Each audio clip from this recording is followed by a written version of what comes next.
is never, ever, ever, ever, ever, ever argue. It's easy to say, isn't it? Oh, I don't argue. But I know, especially when it's somebody that you love. There's such an emotional attachment there. And there's the past, good and bad and all in between. And so I realized that saying it is much easier than actually doing it. But the point is, you can be 100% totally, completely, absolutely correct. But if that's not what they believe with those brain cells, you're going to talk till you're blue in the face. And you'll never go along with them. Yeah, we'll get to that in a minute. You're right. You're right. But that's really important, and so that we have to find a way around it. Because again, you will never ever win. Instead, what we need to do is what you said. There's actually there's a term for it. It's called validate. So you've been validating and you didn't know it, but you are right on. About 20 years ago, when I started in this business, we were taught to use reality orientation. Right, Cindy? No matter what, you explain the truth. And if we have Ethel over here saying, you know, where's my husband? I really miss my husband. When is he coming home? If I tell him every day that her husband's dead, that's using reality orientation. I'm sorry, Ethel, but he died many years ago, remember? Oh my gosh. To her, that's the first time she ever heard it. Goes through the grief all over again. Exactly. So she's going every day grieving for her husband. How sad. So what we learned, not long after that, fortunately, was that we need to validate. And what that is, very simply, is instead of trying to pull them into our world, we need to enter their world. Because, you know, they don't have the cells there to get it. So again, you could be absolutely correct. So maybe you can turn around and say, okay, I am absolutely correct. Oh, you're right. Whatever makes you feel good. The reality is, that's not their reality, so you can't pull them into it. Let me give you an example here. Maybe if Sally is saying, you know what, I've lost my purse. Oh my gosh, I'm so upset I lost my purse, and she's just getting very, very, very upset. And if I come in and say, Sally, you know, you lose your purse a lot. It's going to show up. Don't worry about it. Don't worry about it. I'm sure it's probably in the other room. You know, just don't worry about it. Well, that's not really helping her necessarily. So what you could do is just validate her by saying, oh, sounds like you're really upset about that purse. I know I get frustrated when I lose my purse. Well, let's just take a minute and look for it. Even if you know maybe that, you know, it's with the daughter somewhere or whatever. Just take a few minutes to validate what she's saying. And that, again, that's so good for her self-esteem. It can go such a long ways.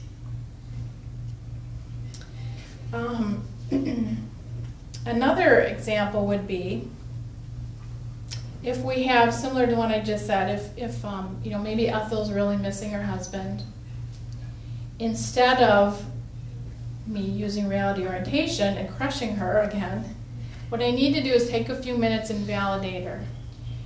So, because they say one of two things is happening here. Either she is really missing the husband, and he's on her mind, and so we want to give her a few minutes to talk about him. You know, what was your husband's nickname for you? You know, what you guys like to do on the weekends? Get her to talk about him for a few minutes. You know, it's validating what she's going through. Another point it might be is that maybe she's missing the emotion of the husband, because as Alzheimer's progresses, and this is a really important point, they're going less on logic and they're going more on emotion. So you always want to look at what's the possible emotion behind that. Well, what does a husband represent? What? Love. Love. Stability. What is, yeah, stability. Security. Security. Yeah. And so maybe she's saying, I don't feel love and security and stability. You know, because again, as this disease progresses, the world is not making much sense to them at all. And so maybe she's trying to express, I don't feel these things. Because we hear that a lot. You know, residents, for instance, looking for their mothers, or they want to go home. We hear that a lot, don't we? I want to go home. Well, it could be that they're actually missing home, but a lot of times they believe what it is they're missing that emotion. And home, very similarly, home represents hopefully love and comfort and safety and being comfortable and all those things. And so maybe we need to just take a few minutes to, you know, put our hand on their arm and let them know, you know, I'm here and I'm going to take care of you. I love you. I'm sorry that you're feeling a little bit fuzzy today, or whatever the case is. And just be there with them and let them know that you care about them. Take a little time.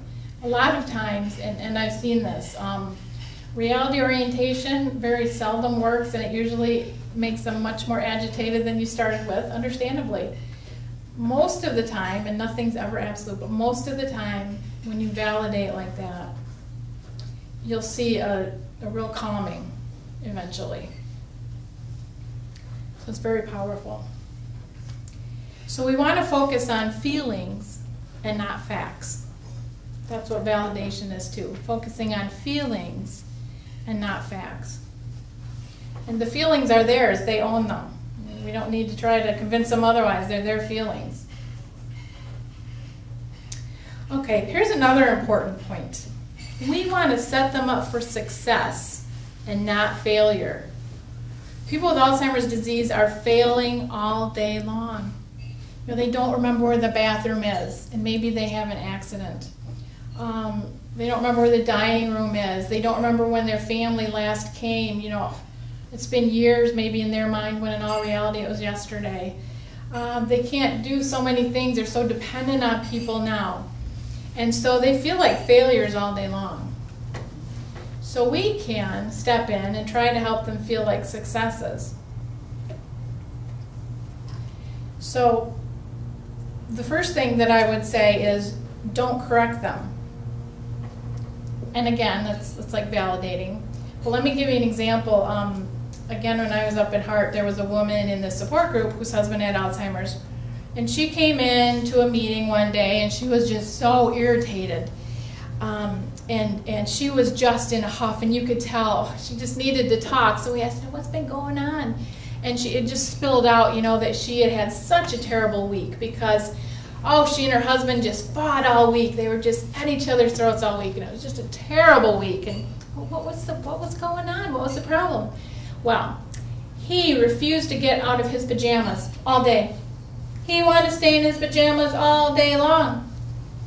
And I said, well, were you guys going somewhere? No. But he wanted to stay in those pajamas all day long. And I said, well, would it have hurt anything if he had stayed in the pajamas all day long? Well, I guess not, but, you know, that's not the way we live. She was a perfectionist. And ladies, how many of us are controlling? We like to control things, don't we? Especially ladies, I think. And yes, you know, sometimes we can be perfectionists. And so life was not going the way she wanted to go. And so she was trying to keep that control going. But you know what? For some reason in his mind, he wanted to stay in his pajamas. Now, if they had to go out somewhere, obviously, you'd have to get him dressed. But was it worth a week of frustration on everyone's part? Let it go. Just let it go.